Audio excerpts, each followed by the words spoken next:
The Tale of the King and His 5 Daughters. Chapter 1, The Kingdom of Umlaba. In the heart of a vast African kingdom, surrounded by mountains and fertile plains, ruled King Tabo and Queen Nandi. They had 5 daughters: Namalenga, the eldest and skilled at making peace; Zanil, brave with a bow; Larato, kind and a healer; Ayanda, who loved animals; and Sibinjile, with a voice that made everyone happy. Chapter 2, The Festival of Prosperity. Each year, Umlaba celebrated the Festival of Prosperity. People gathered to celebrate their harvests and blessings. King Tabo would announce which daughter would someday be queen. As the festival neared, people wondered who King Tabo would choose. Some thought Namalenga, skilled at making peace, would be queen. Others admired Zanil's bravery with a bow. Many liked Larato's kind heart and healing skills. Some loved Ayanda's connection with animals. Others were charmed by Sibinjile's singing voice. Chapter 3, The King's Decision. On the eve of the festival, King Tabo gathered his daughters in the palace hall. The walls had paintings of the kingdom's history. King Tabo spoke to his daughters. "My dear daughters," King Tabo began, "it's time to decide who will carry on our kingdom's legacy. Tomorrow, at the festival, I will announce my decision." Namalenga, Zanil, Larato, Ayanda, and Sibinjile listened closely. They loved their father and respected his decision. "You've all grown into wonderful young women," King Tabo continued with pride. "Namalenga, your skills at making peace strengthen our friendships. Zanil, your bravery protects our borders. Larato, your kindness heals our people. Ayanda, your love for animals enriches our lands.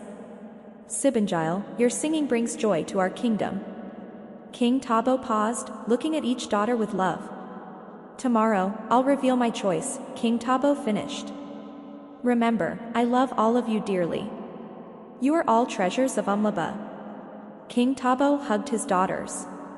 Their bond as a family and future rulers of the kingdom grew stronger. Chapter 4, The Festival Day. The festival morning arrived with a gentle breeze and the scent of flowers. People wore colorful clothes and gathered in Umlaba's square. Drums played, and dancers moved to flute music. King Tabo stood with his daughters before the crowd. The people waited to hear his decision. "Umlaba people," King Tabo began, "we celebrate our blessings and prosperity today." He turned to his daughters with pride. Namalenga, Zanil, Larato, Ayanda, and Sibinjile, King Tabo continued, "You've all shown what makes our kingdom strong. Today, I decide." People held their breath as King Tabo looked at each daughter. After much thought, King Tabo said firmly, "I choose." Chapter 5, The Next Queen. "Larato," King Tabo announced, "your kindness and healing skills have helped our people. I crown you as Umlaba's princess and future queen." Larato stepped forward, grateful and humble. The crowd cheered for the king's decision. Namalenga, Zanil, Ayanda, and Sibinjile felt surprised but quickly supported Larato. They hugged her with pride and love. "We promise to help you," Namalenga whispered to Larato. "We'll support you in leading our kingdom with wisdom." Larato nodded gratefully, touched by her sister's loyalty. Chapter 6, The Sisters' Unity. In the days after, Larato, Namalenga, Zanil, Ayanda, and Sibinjile worked together. They prepared for Larato's future as queen. Larato learned about ruling and talked with advisors. Namalenga made sure friendships stayed strong. Zanil trained soldiers to protect Umlaba. Ayanda cared for animals, and Sibinjile's singing kept people happy. Together, the sisters brought peace and joy to Umlaba.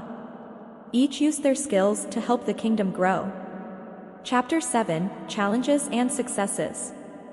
Over time, Larato faced challenges that tested her leadership. Other kingdoms tried to cause trouble. Some people wanted conflict. With advice from Namalenga, Zanil, Ayanda, and Sibinjile, Larato faced these problems bravely. She made friends, made deals, and kept peace. Chapter 8, The Sisters' Legacy. Together, Larato, Namalenga, Zanil, Ayanda, and Sibinjile made Umlaba strong. People loved them for their skills and sisterly love. Their story showed how unity and family help kingdoms grow. Chapter 9, Always Together. Years later, Larato, Namalanga, Zanil, Ayanda, and Sibangile stood on the palace porch. They looked over Umlaba.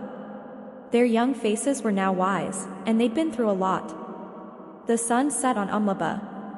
People thanked the sisters for helping them. They sang songs, glad for Larato, Namalanga, Zanil, Ayanda, and Sibangile. They brought joy and wisdom to Umlaba. Chapter 10, The End. Hand in hand, Larato, Namalanga, Zanil, Ayanda, and Sibangile hugged. They were proud and loved each other. They knew Umlaba would be good with their leadership. And so, the tale of King Tabo and his 5 daughters, Larato, Namalanga, Zanil, Ayanda, and Sibangile, became a legend. It showed how family and love help kingdoms grow strong.